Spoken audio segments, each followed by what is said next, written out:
Hey, what's going on? My name is Abraham Ojeda. I'm just finna give you a little bit of a testimony about, what I've been through in my life. First of all, I'm gonna tell you that anything that I'm gonna say, I'm not glorifying any kind of my old lifestyle in any way, shape, or form. I'm just letting you know what God has brought me out of and the chains and the addictions that He's broken off my life. First of all, I was raised in a good home. My mom and my dad, they've been pastors my entire life. In the Bible it says to train a child in the way that they should go, and that's what they did my entire life. They trained me ever since I was knee high. I was pushed into church, and the way that it was is I was pushed into church so much as a youngster that it just completely pushed me away from it. And as it pushed me away from the church, it sort of just pushed me out into the streets. And, I've always known about Jesus. I've always, had, a good sense of, what's right and what's wrong, when I knew the Lord at a young age. But when I was 15 years old, it's pretty much when everything turned around for me. I was a good kid growing up. Then when I was 15, I just started kicking it around, just all different kinds of people, people that was just hood, I just made some real good friends. And, I just got just dove deep into drugs and alcohol was the main thing for me. It started with smoking trees and stuff like that. And, as in everybody, it starts small and then gradually gets bigger. Through my life, I just got addicted to a lot of different kind of drugs as far as, smoking weed, crank, coke, fizz, doing acid. The clincher for me, though, the thing that had me bound for 14 years of my life was alcohol. I was never the kind of a person that was a social, weed smoker, or social drinker, or anything like that. I was always the kind of person to where I'll do it all by myself. I don't need anybody else to drink with me. I don't need anybody else to smoke with me. It was just something. It was a lust of my own flesh that desired to always be faded and always have that altered state of mind. And it was just it was a lie. It was a deception from the enemy. I tried many different ways my entire life to find happiness. In worldly music. That we did, in drugs and money and all these different kind of things. And it took a long time for me to realize that all these different things that I was just trying was a smoke screen. And the definition of a smoke screen in the dictionary is basically a cloud of smoke that's used to conceal a military operation. And all these different things that I was pursuing, the devil made it look like it was all gonna be okay in the end, and like everything was gonna be happiness and joy and stuff like that. But all it was just a smoke screen, and behind that smoke screen, he was devising a plan, just like for real, a military operation, just like he does, for your life, to kill, to steal, and to destroy. And it took me a long time to realize that, but. I got just involved in a lot of different stuff, in the streets. I'm not going to go all into it, but I'll just tell you just about just a couple instances in my life. In 2001, I got in some pretty bad trouble with the law as far as getting on a high-speed chase with the police and getting a DUI and stuff like that. And in 2001, Judge Barbara James said, "You know what? I'm gonna put you in jail for 3 years." So May 1st, 2001, the day that I was supposed to go to jail, I ran from the law. And I had a partner that had just moved out to Phoenix, Arizona. And so I was like, all right, you know what, I'm going to go ahead, I'm going to cut out there. So, I was running from the law, but little did I know that God had me running directly into His arms. The way that I look at it is God had to take me out of the situation, out of the environment that I was in with the friends that I was around, and place me 13 hours away where I didn't know anybody at all in order to get through to me, because my heart was just so rock hard just from, the everyday grind of sin and all these different things that I was allowing to enter into my life and into my mind and into my heart. And, it was rough out here when I was growing up because, I always had warrants out for my arrest, so I could never get a good job. Which means, I couldn't really drive where I needed to drive. And so it was just like a constant life of hustle, of always trying to have to sell some kind of drug or always have to try to sell something, that ain't no way to live, but And so 2001, cut out to Arizona with my girl at the time. And from the second that I moved out there, the Lord started placing people around me in my life that could help benefit my relationship for Him. Because my whole life, like I said, I've always known God, but my whole life, I've served God based on emotions. It's just been like a roller coaster, just up and down and up and down. I'd wake up one morning and say, man, you know what? Man, I think I might want to drink today, or something bad would happen. I'd be like, man, forget this, I'm gonna go smoke, And so my walk was just like my emotions, you know what I mean, just up and down and up and down. And so when I moved to Arizona, I got plugged into a good church out there, and just in a nutshell, I was out there for about 5 years. Had 2 beautiful children, bought a home. The Lord blessed me in all different kinds of ways, shapes, and forms. But still, I wasn't building my foundation on the right spot. I would get to a point to where I would serve God for 6 months, and then all of a sudden I would stop, and I would turn around and I wouldn't serve God for 6 months. Then I would serve Him for 6 months, then I wouldn't serve Him for a year. Then I would serve Him for 4 to 6 months, then I wouldn't serve Him for a year and a half to 2 years. And it would just go back and forth and back and forth. And then in 2006, we decided, our family, we're gonna go ahead and we're gonna move back to California. We moved back to California. And when I came back in 2006, I was saved and I was just on fire for God. But coming back into that same old environment of the Bay Area that I grew up in, around all my same old friends, I fell right back into the same old rut of addiction to drugs and alcohol and going to clubs and stuff like that. And by far, it wasn't because my friends didn't influence me to do that. It was just my own lust and my own desire, to always want to be faded and always just wanted to kick and party.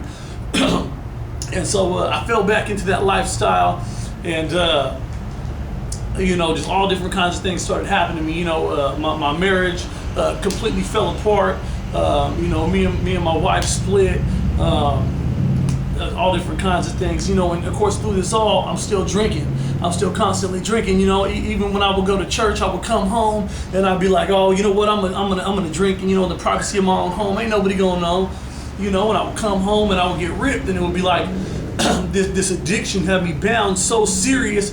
It's like a spiritual battle going on inside of me. Like any of y'all out there right now that are trying to serve God, but that are seriously addicted to something like alcohol or something like that, I know how it feels, because I can remember just sitting out in front of the liquor store and listening to gospel music or praise and worship music or whatever, and sitting there not wanting to go inside and buy a bottle of alcohol, but just knowing inside that that's what was going to happen. It was like a literal spiritual battle that was being waged inside of me. And the clincher for me is after my marriage was in shambles and all that other stuff happened. In the beginning of 2009, I like to ski. I'm always on the slopes, and it was the last ski day of the season last year in 2009. And I've drank and drive my whole life. I've got a couple DUIs, but I never got in any serious accidents while I was drinking and driving. So I always figured, it's cool. I could smash. I could dip. I got handles. I could drink and drive. And that was another mistake that I made. And the last ski day of the season was the clincher for me, because I was coming back and I was driving down Highway 88, and I wasn't driving all crazy or nothing, but the road conditions just got me. And I rolled my van twice on Highway 88, flipped on my roof the second time, skid across traffic, went down a hill, hit a tree. And there's no reason I should be alive today except for the grace of God. I skid right between traffic. I could have easily took out a whole family and spent the rest of my life in prison. But God was like, you know what? No, I got something better planned for you, Abe. And so that's when I really started reflecting on everything in my life that had happened, about the whole lifestyle that I had been living, and just being constantly addicted to alcohol and drugs and stuff like that. And I just really started reevaluating everything, thinking, man, you know what? How serious is this lifestyle to me? How serious is it for me to want to be faded all the time? And is it really going to benefit me? Because I just started thinking, if I would have died that day, then which man, what random man is going to be in my children's life telling them what's right and what's wrong every single day for the rest of their life? Who's going to raise them? Who's going to show them the right way to go, like my parents showed me the right way to go? And so I literally, like I said, I just reevaluated everything and just really got my priorities straight about what I should be doing. And he spared my life, and I just said, you know what, God, I don't want to do this anymore. I don't want to, chase after, the sinful life that's just a smoke screen. No matter which path that I choose, in the end, it's just going to be destruction. But I just keep fooling myself over and over again. So I just decided to change. It's my whole life. I've said I was going to change. I've said, God, forgive me for my sins, but then just keep on just running and ripping and running and doing the same old thing. But then finally I said, you know what, this time I'm really going to repent. I'm going to ask for forgiveness. I'm going to repent. I'm going to make a 180-degree turn. And I'm going to just, completely turn from sin and go the other way and just flee from it, God, and just cling on to you. And so, that's what I did. I wasn't in church. I wasn't at an altar call. I wasn't in nothing. I was just in the privacy of my own home, and I had just come to a place of just brokenness spiritually, where God was just like, man, Abe, I want to use you. I know that I'm called to preach the gospel, and that He called me, and that He set me apart. And He chose me, just like He has many of you guys. And it was like, man, I could only run for so long, before I realized, man, ain't none of this working. And so I just went ahead and I made that decision. I said, all right, God, I said, you know how big of a struggle drinking is for me. And so what I'm going to do is right now I'm just going to give it to you. And today, this day, right now, God, I'm not going to drink. And I just started really just taking it day by day. And 1 day turned into 2 days, 2 days turned into 3 days, 3 days a week a month. And, I just started going real strong with it. And, God just started restoring different things in my life, and just started blessing me in all different ways, shapes, and forms. And just to share, a little bit of a couple things, just instances in my life where God, has really had grace and mercy on me. I shared that the one car accident with you. In 1998, I got hit by an 18-wheeler on I-80 that was hauling 80,000 pounds of potatoes. It T-boned the left side of my car and pushed me like 100 yards down the side of the freeway, going like 60, 70 miles an hour. There's no reason that me and the guy that I was with should have been sucked under and completely spit out the back, except for the grace of God. The day that I moved to Arizona in 2001, we were in an old school Civic dipping out there, and we rolled 7 times on the side of I-10 and ended up upside down. And I didn't even have a seatbelt on. And, I should have been gone in an instant, just like that. But again, God was like, nah, you know what? I've got better plans for you in your life. And so, I just want to encourage you guys, because, like I said, my whole life has just been me serving God based on emotions.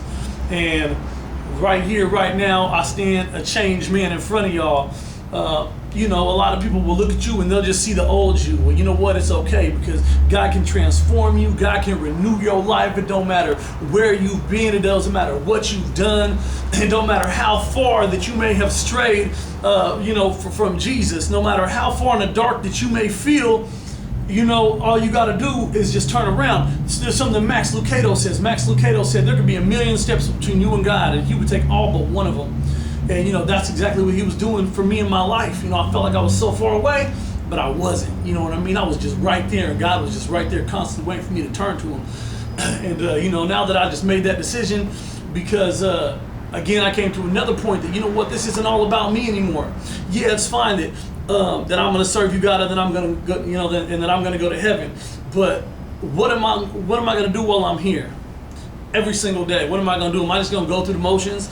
Am I just going to, kick it and just go to church, and just live that average life? And I just decided, that's not what I want to do. I'm called to preach the gospel, and, I got to, get out there, talk to people like you, talk to people, random people out on the streets that might not know Jesus, that might not know the truth, that might not know that He died for their sins. And so really, again, the realization is, okay, Abe, this isn't about you anymore. This is about other people.